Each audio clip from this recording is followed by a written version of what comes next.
नमस्कार दोस्तों, आप सभी का स्वागत है हमारे YouTube चैनल में। पिछले लेक्चर में हमने पढ़ा था कि इतिहास की परिभाषा क्या है, इतिहास का शाब्दिक अर्थ क्या है और इतिहास जानने के प्रमुख स्रोत क्या क्या हैं। तो आज से हम प्राचीन भारत के इतिहास की पूरी श्रृंखला प्रारंभ कर रहे हैं, जिसमें हम एक एक करके सारे तथ्यों का अध्ययन करेंगे। तो चलिए शुरू करते हैं। इतिहास के अध्ययन के लिए उपलब्ध सामग्री के आधार पर संपूर्ण इतिहास को 3 कालखंडों में विभाजित किया जा सकता है। यानी कि हमारे पास इतिहास के अध्ययन करने के लिए जो भी सामग्री उपलब्ध है, उसके आधार पर हम इतिहास को 3 भागों में विभाजित कर सकते हैं। वो कालखंड कौन कौन से हैं? पहला है प्रागैतिहासिक काल।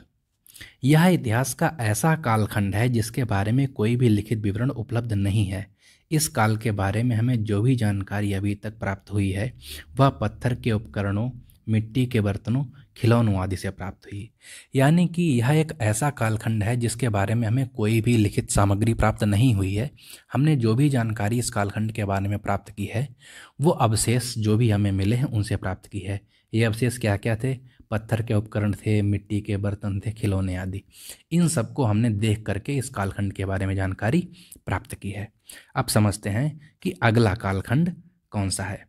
दूसरा है आद्य ऐतिहासिक काल। आद्य ऐतिहासिक काल यह इतिहास का वह कालखंड है जिसके बारे में लिखित सामग्री उपलब्ध तो है, लेकिन उसे अभी तक नहीं पढ़ा जा सका। दरअसल यह मानव सभ्यता का प्रारंभिक कालखंड है और इस समय की कंडीशन क्या थी कि इस समय मानव सभ्यता जो थी वो अपने प्रारंभिक चरण में थी, जिसके कारण उस कालखंड की जो लिपि थी वो पूर्ण रूप से विकसित नहीं थी। तो ऐसे में बहुत मुश्किल होता है इस तरीके की अविकसित लिपि को पढ़ पाना। तो आद्य ऐतिहासिक काल के बारे में हमारे पास जो भी सामग्री उपलब्ध है, उसमें हमें लिखित साक्ष्य तो प्राप्त हुए हैं, लेकिन उन साक्ष्यों को अभी तक हम नहीं पढ़ पाए हैं। तीसरा कालखंड कौन सा है? ऐतिहासिक काल। यह मानव सभ्यता का वह कालखंड है जिसके बारे में लिखित साक्ष्य उपलब्ध भी हैं एवं उन्हें पढ़ा भी जा सका है। यानी कि यह इतिहास का वह कालखंड है जहां से हम इतिहास का क्रमबद्ध और व्यवस्थित अध्ययन कर सकते हैं। यहाँ से हमें जो भी अवशेष प्राप्त हुए हैं, उनमें सारी चीज़ें वो डिटेल में दी गई हैं। हमने उन अभिलेखों को, उन साक्ष्यों को पढ़ा भी है। ठीक है। तो यहाँ से क्या होता है, यहाँ से जब हम इतिहास पढ़ना प्रारंभ करते हैं तो हमें सारी चीज़ें क्रमबद्ध और व्यवस्थित रूप से पढ़ने को मिलती हैं। अब आता है पाषाण काल। यह मानव सभ्यता का प्रारंभिक काल माना जाता है। क्योंकि प्रारंभिक काल में मनुष्य ने सबसे पहले औजार बनाने के लिए पत्थर का प्रयोग किया, यही कारण है कि इस कालखंड को हम किस नाम से जानते हैं? पाषाण काल के नाम से जानते हैं। अब आते हैं अगले फैक्ट पे। भारत में सर्वप्रथम पाषाणकालीन सभ्यता के साक्ष्य 1863 ईस्वी में रॉबर्ट ब्रूस फुट को प्राप्त हुए थे। यही कारण है कि रॉबर्ट ब्रूस फुट को भारतीय प्रागैतिहासिक का पिता कहा जाता है। दरअसल ये 1863 की बात है। इस समय तक हमारे यहाँ अंग्रेज आ चुके थे। ठीक। तो उस समय सबसे पहले रॉबर्ट ब्रूस फुट को पाषाण कालीन सभ्यता के बारे में जो है वो अवशेष प्राप्त हुए थे। यही कारण है कि इन्हें जो है रॉबर्ट ब्रूस फुट को जो है वो प्रागैतिहासिक काल का पिता कहा जाता है। यहाँ से परीक्षा में सीधे सीधे प्रश्न बन सकता है कि भारतीय प्रागैतिहासिक काल का पिता किसे कहा जाता है? तो इसका हम उत्तर देंगे किसे? रॉबर्ट ब्रूस फुट को। अब यहाँ पे हमने इनकी रॉबर्ट ब्रूस फुट की तस्वीर भी लगाई हुई है, आप देख सकते हैं। अब आते हैं अगले फैक्ट पे। अगला फैक्ट क्या है कि पाषाण काल को 3 भागों में विभाजित किया जा सकता है। ये भाग कौन कौन से हैं? पुरापाषाण काल, मध्य पाषाण काल और नवपाषाण काल। इनका तीनों का अलग अलग कालखंड है। तो पुरापाषाण काल है जिसे 25 लाख ईसा पूर्व से 10,000 ईसा पूर्व तक जिस कालखंड को माना जाता है।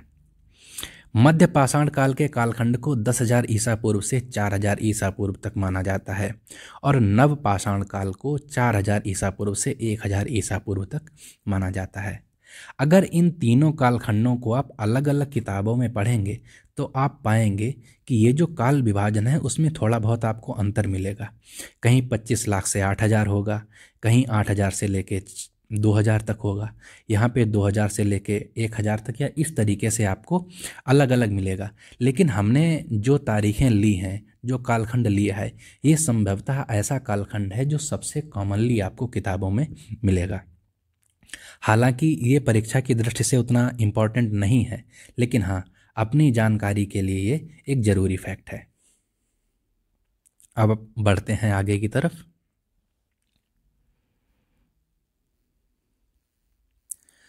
अब हम सबसे पहले बात करेंगे पूरा पाषाण काल की।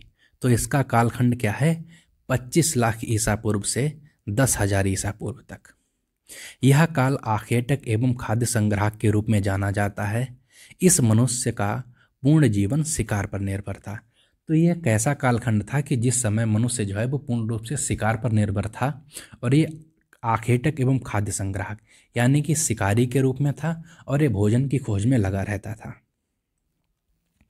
अगला फैक्ट इसके बारे में है कि संभवतः इस कालखंड के मनुष्य निग्रेटो जाति के थे। किस जाति के थे? निग्रेटो जाति के। अगला फैक्ट है कि इस समय मनुष्य द्वारा प्रयोग किए जाने वाले हथियार मुख्यतः पत्थरों के बने थे। यह हथियार भारी एवं बेडौल थे। तो ये मानव सभ्यता का प्रारंभिक काल था, पाषाण काल। तो इस समय मनुष्य जो औजार जो हथियार प्रयोग करता था वो कैसे थे? ये मुख्यतः पत्थर के बने होते थे और भारी एवं बेडौल थे। अब आते हैं इस कालखंड के बारे में दो बहुत ही महत्वपूर्ण फैक्ट, ये हमें याद रखने हैं कि आधुनिक स्वरूप वाले होमो सैपियंस मानव का उदय इसी काल में हुआ। ये प्रश्न आपकी सीधी सीधी परीक्षा में पूछा जा सकता है कि आधुनिक मानव होमो सैपियंस का जो है उदय वो किस कालखंड में हुआ? तो इसका उत्तर होगा पुरापाषाण काल में। दूसरा है कि आग की खोज इस कालखंड में मानव की सबसे बड़ी उपलब्धि थी। तो सीधे सीधे परीक्षा में प्रश्न पूछ लिया जाता है कि आग की खोज किस कालखंड में हुई थी? तो इसका उत्तर होगा पुरापाषाण काल में। ठीक है। अब यहाँ पे एक फैक्ट यह है कि पुरापाषाण काल में मनुष्य ने आग की खोज कर तो ली थी, लेकिन मानव ने अभी आग का व्यवस्थित रूप से उपयोग करना नहीं सीखा था। अब अगले फैक्ट की तरफ चलते हैं कि पुरापाषाण के काल के बारे में कुछ महत्वपूर्ण स्थान, जो खुदाई हमने जिन स्थानों पे की है जहाँ से हमें अवशेष प्राप्त हुए हैं, वो कुछ महत्वपूर्ण स्थानों को देखेंगे कि तमिलनाडु के अतिरमपक्कम तथा मध्य प्रदेश के हथनौरा में मानव खोपड़ी के प्रथम अवशेष प्राप्त हुए हैं। ठीक है, तो ये इम्पोर्टेंट फैक्ट है, याद रखने लायक। दूसरा है उत्तर प्रदेश के मिर्जापुर में से तीनों कालों, कौन से तीन काल? पुरापाषाण काल, नवपाषाण काल और मध्यपाषाण काल, तीनों कालों से संबंधित औजार प्राप्त हुए हैं। अब आते हैं अगले फैक्ट पे कि मध्य प्रदेश के भीमबेटका, जो नर्मदा नदी घाटी में स्थित है, से चित्रकला के प्राचीनतम अवशेष प्राप्त हुए। यहाँ से प्रश्न परीक्षा में पूछा जा सकता है कि चित्रकला के प्राचीनतम अवशेष कहाँ से प्राप्त हुए? तो वो प्राप्त हुए हमें भीमबेटका से। भीमबेटका एक बहुत महत्वपूर्ण ऐतिहासिक स्थल है। इसे जब हम पढ़ेंगे तो ये कई जगह पे हमें अलग अलग टर्म्स में देखने को मिलेगा। और हाल ही में यूनेस्को ने 2004 में भीमबेटका को विश्व धरोहर यानी कि वर्ल्ड हेरिटेज घोषित किया है। ठीक है, अब यहाँ पे एक फैक्ट आया यूनेस्को क्या है, इसके बारे में हम एक वीडियो बना करके डालेंगे जिसमें आपको प्रॉपर इसके बारे में जानकारी मिलेगी कि ये क्या है और इसका कार्य क्या है। अब आते हैं अगले फैक्ट पे, मध्यपाषाण काल। इसका कालखंड कितना है? 10,000 ईसा पूर्व से 4,000 ईसा पूर्व तक। इस कालखंड में मनुष्य आखेटक तो था ही, साथ ही साथ उसने पशुपालन करना प्रारंभ कर दिया था। हालांकि अभी व्यवस्थित पशुपालन का प्रचलन नहीं था। तो सबसे पहले बात क्या है कि इसका कालखंड कितना था? 10,000 ईसा पूर्व से लेकर के 4,000 ईसा पूर्व तक। और यहाँ पे एक चीज़ नई निकल के आई, ये फैक्ट याद रखने का है कि इस कालखंड में मनुष्य ने पशुपालन प्रारंभ कर दिया था। ठीक है, और पशुपालन में मानव ने सबसे पहले कुत्ते को अपना पालतू पशु बनाया।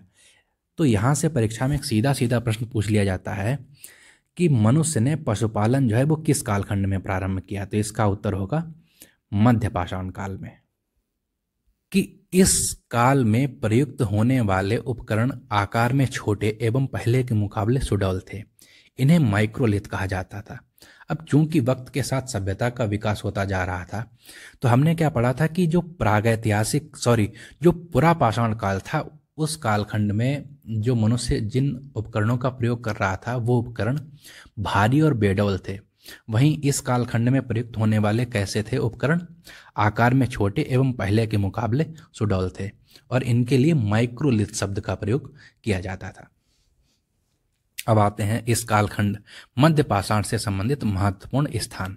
ठीक है, अब हमने क्या किया कि इस कालखंड के बारे में जो हमें खुदाई में अवशेष मिले हैं, जो स्थान प्राप्त हुए हैं, उनके बारे में हम चर्चा करेंगे कि वो कौन कौन से महत्वपूर्ण स्थान थे जिनसे इस कालखंड के बारे में हमें जानकारी प्राप्त होती है। राजस्थान के बागौर तथा मध्य प्रदेश के आदमगढ़ से पशुपालन के प्राचीनतम अवशेष प्राप्त हुए हैं। ये इंपॉर्टेंट फैक्ट है। अगला क्या है कि इस काल से संबंधित अधिकांश अवशेष यूपी से प्राप्त हुए हैं। यूपी के चौपानी मांडो से मृदभांड के प्राचीनतम अवशेष प्राप्त हुए हैं। अब यहाँ पे एक इंपॉर्टेंट फैक्ट है कि इस काल में मानव ने आग का प्रयोग करना सीख लिया था। अब आग की खोज जो थी वो तो पूरा पाषाण काल में हुई थी, लेकिन मध्य पाषाण काल तक आते आते मनुष्य ने क्या किया था, आग का उसने व्यवस्थित रूप से प्रयोग करना सीख लिया था।